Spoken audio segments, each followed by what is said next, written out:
everybody, welcome back to the Gospel Journey. This is our weekly video devotional together as a church family, and it's September. And this month we're talking about serving other people. And today specifically, I want to talk about good works, the idea of good works. When I was in 8th grade, just a few years ago, not long, don't laugh. And I was in 8th grade, and I remember in our social studies class, we had a weekly guest who was a local franchise owner of a Chick-fil-A. And he would come in and talk to us about, work and being an entrepreneur and finances and all this stuff. And he was a hit with me because, first of all, he brought Little Debbie's. So you won me over that way. That's easy. But also, he put out this contest. He said, whoever raises their grade point average up the most over the next 6 weeks, I'm going to give you $150 cash money. And I was like, oh, right. This is mine to win. At that stage of the game, let's just say I was not living up to my full potential. I had a lot of room for improvement. I had better things to do than homework. And so my grades were not great. So I had a lot of room to move. And I was like, this contest is winnable.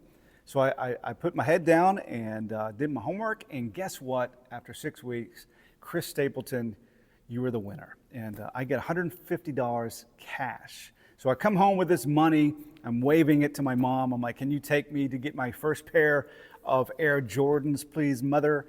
And she's like, Chris, the potential's there. You've proven you're capable of making good grades. Why don't you? And I'm like, well, you don't offer me money. So I was incentivized. The contest incentivized me to do good works, or at least do home works. And so that's kind of how we see good works. Now, good works is a topic we hear in church. It's a hot button issue. It's always going to be a big topic of conversation in church.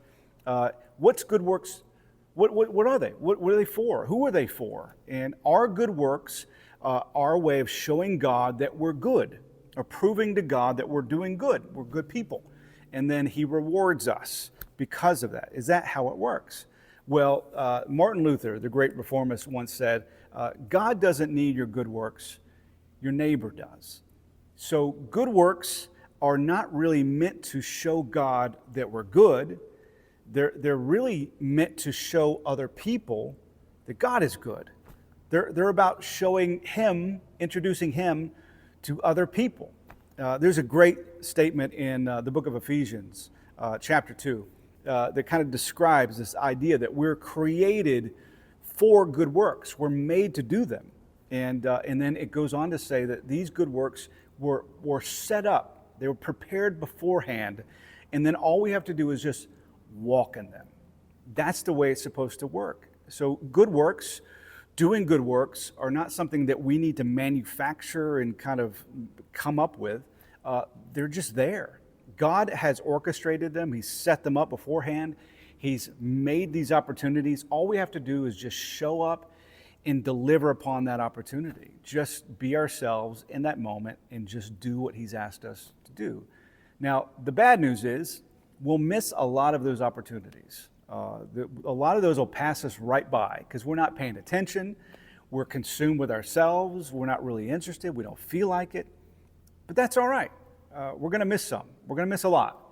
But there's more right around the corner. And so we're encouraged to just, in those moments, take that opportunity. Just let the grace and the goodness and love of Jesus shine to all these unsuspecting bystanders who just happen to be there in the splash zone, that are there for God to show them that He loves them, He's thinking about them, He cares about them, and that His grace is really amazing.